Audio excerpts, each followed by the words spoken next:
Então, para que eu possa ser um profissional de sucesso, eu tenho que aprender a lidar com o trabalho em equipe. Muitas vezes a gente recebe alguns alunos que têm uma certa dificuldade de relacionamento com os outros alunos, é mais tímido, e aí ele sente um pouco de desconforto quando tem que fazer um trabalho em equipe. Tem outros que não conseguem se relacionar bem, tem dificuldade de comunicação, dificuldade de relacionamento e assim por diante. E isso é normal, tá? Primeiro que vocês têm que entender que isso é normal. Nem todo mundo tem facilidade de comunicação, nem todo mundo sabe se relacionar com os outros de uma maneira simples.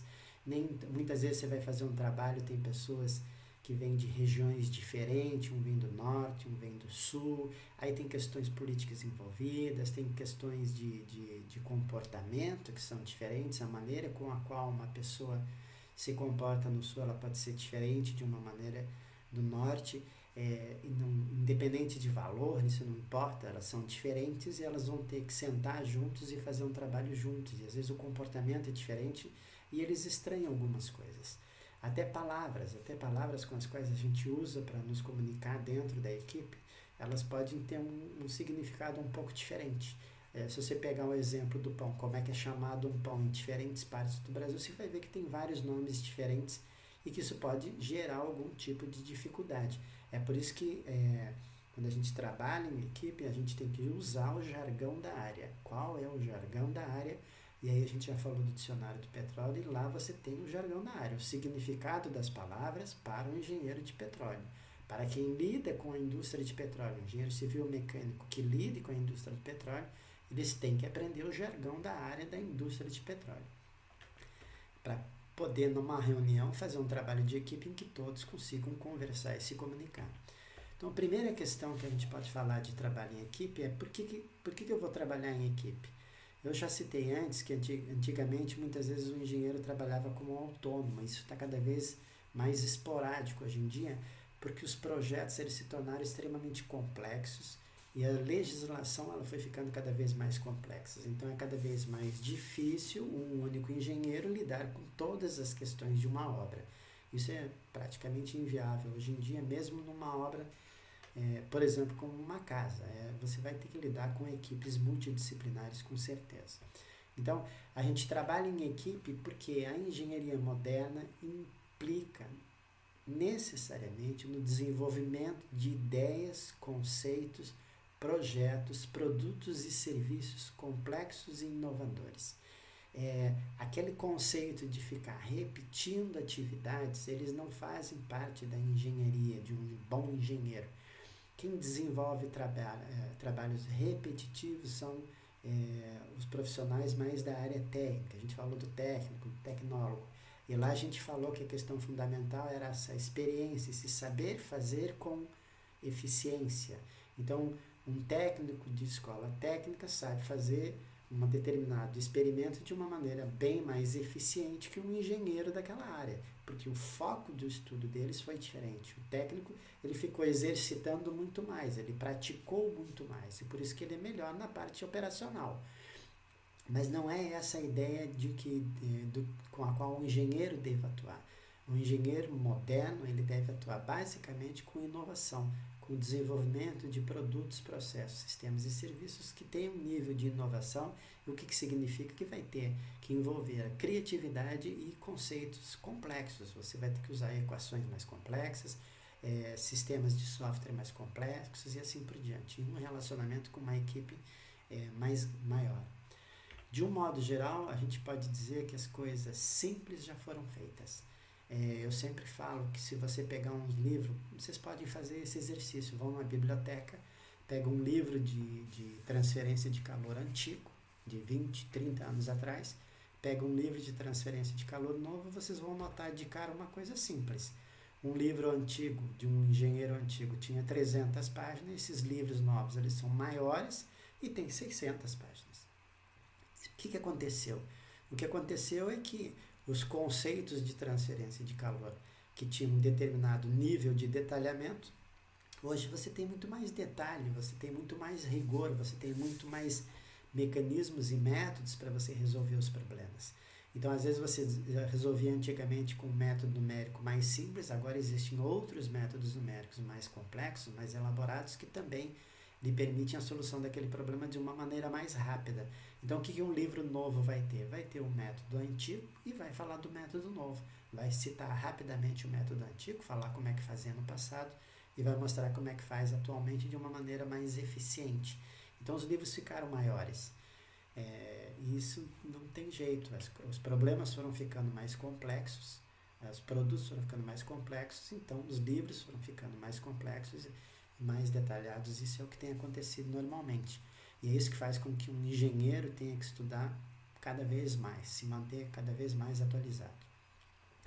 Em nosso tempo, os problemas são, portanto, complexos e sua solução requer conhecimentos mais específicos. Por isso que eu citei bastante a questão de fazer uma especialização, um mestrado, um doutorado, e a interação com diferentes grupos de pesquisa. Então, e técnicos. Eu vou fazer uma solução de engenharia, um projeto de poço, como a gente já citou, e eu provavelmente vou ter que lidar com engenheiro mecânico, engenheiro civil, engenheiro eletricista, equipes de tecnologia da informação e assim por diante. Então, eu vou lidar com equipes multidisciplinares certamente ao longo da minha carreira. E é normal num curso de engenharia, numa empresa de engenharia, principalmente as de base mais tecnológica e mais de inovação, que você tenha ali matemáticos, físicos, químicos, programadores, engenheiros, tecnólogos, técnicos, especialistas em diferentes áreas, incluindo pessoas de humanas e às vezes de segurança, saúde e medicina do trabalho. Então, trabalhar em equipe é absolutamente normal. Aprender a respeitar esses outros profissionais é fundamental, entender alguma coisa dessas outras profissões, para que você, num diálogo de uma reunião, você consiga ser bastante produtivo e para que você se faça entender. Então, aqui a gente tem um exemplo, no caso específico da engenharia de petróleo, uma equipe multidisciplinar geralmente envolve engenheiros de petróleo, engenheiro químico, engenheiro mecânico, geólogos e geofísico, além de uma equipe de tecnologia de informações com analistas e programadores. Além de usar vários softwares, se você vai desenvolver uma solução de engenharia numa equipe grande, você tem vários softwares. Cada um desses profissionais sabe lidar melhor com um determinado tipo de software e eles desenvolvem uma solução integrada para um determinado tipo de problema. Então, trabalhar em equipe hoje em dia é absolutamente normal e é fundamental que você valorize esses outros profissionais e saiba lidar com eles e com as características de cada uma dessas profissões. E aí a gente tem algumas questões fundamentais relacionadas ao conhecimento das especialidades e áreas afins. Então, se você quer ser um engenheiro de sucesso, você vai ter que conhecer bem a sua profissão, os limites da sua profissão, aquilo que você pode e que você não pode fazer. Então, eu sou um engenheiro, eu tenho uma determinada formação, eu tenho um determinado direito legal com relação a até onde eu posso atuar. E se tem alguma coisa que eu não posso fazer, o que eu vou fazer? Aquele exemplo do galpão, daquele engenheiro mecânico que precisou de um engenheiro civil para fazer o cálculo das fundações. Então é importante ele ter amigos e colegas de outras áreas, de outras especialidades. Então, se ele tem um amigo especialista em engenharia civil, que seja especialista preferencialmente em fundações, ele vai entrar em contato com esse colega para que ele lhe ajude a fazer o projeto de fundações. Na verdade, esse outro engenheiro é que vai fazer o projeto de fundações e assinar. Então, ele desenvolveu um projeto, gerou emprego para ele e gerou emprego para o seu colega, e isso costuma ser se autoalimenta, um ajuda o outro, mas sempre de forma impessoal. Ele deve saber a quem recorrer quando tem um problema para resolver que não é de sua especialidade. Então, eu tenho um problema para resolver. Aqui em cima a gente pontuou a questão de que eu tenho um problema para resolver, eventualmente eu até poderia resolver, mas não é minha habilitação profissional, portanto eu não devo fazer porque isso é antiético. Aqui não. Aqui eu tenho um problema para resolver e eu não sei resolver esse problema. Então eu vou recorrer a um especialista que saiba resolver esse problema. É fundamental que eu conheça as outras engenharias e que eu tenha um grupo de amigos relacionados a outras engenharias, engenheiro civil, mecânico, elétrico, químico e assim por diante, de produção, porque isso vai fazer com que eu tenha um network, uma rede de comunicação grande, uma rede de profissionais com os quais eu lido. Isso facilita encontrar soluções para todo tipo de problema. Então, como um exemplo de networking que a gente tem aqui na região dos Lagos, a gente tem uma associação de tênis, que é a Associação de Tênis Costa do Sol, e fazem parte dessa associação, são jogadores de tênis, para você ver como é engraçado.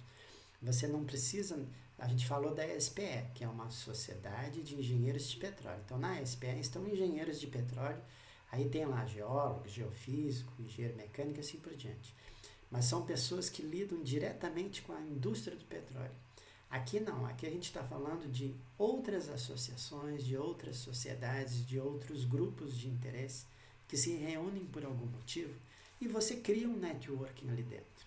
Então a gente tem aqui na nossa região uma associação de tênis, que é a Associação de Tênis Costa do Sol, da região de Costa do Sol, que cobre, por exemplo, Búzios, Casimiro de Abreu, Macaé, Rio das Ostras, Campo dos Goytacazes e outras cidades da região. E o que a gente faz? A gente se reúne para fazer aula de tênis, a gente se reúne para fazer campeonatos de tênis ou eventos sociais. Então existe uma interação muito grande entre diversos tenistas desse grupo. E o que a gente tem ali?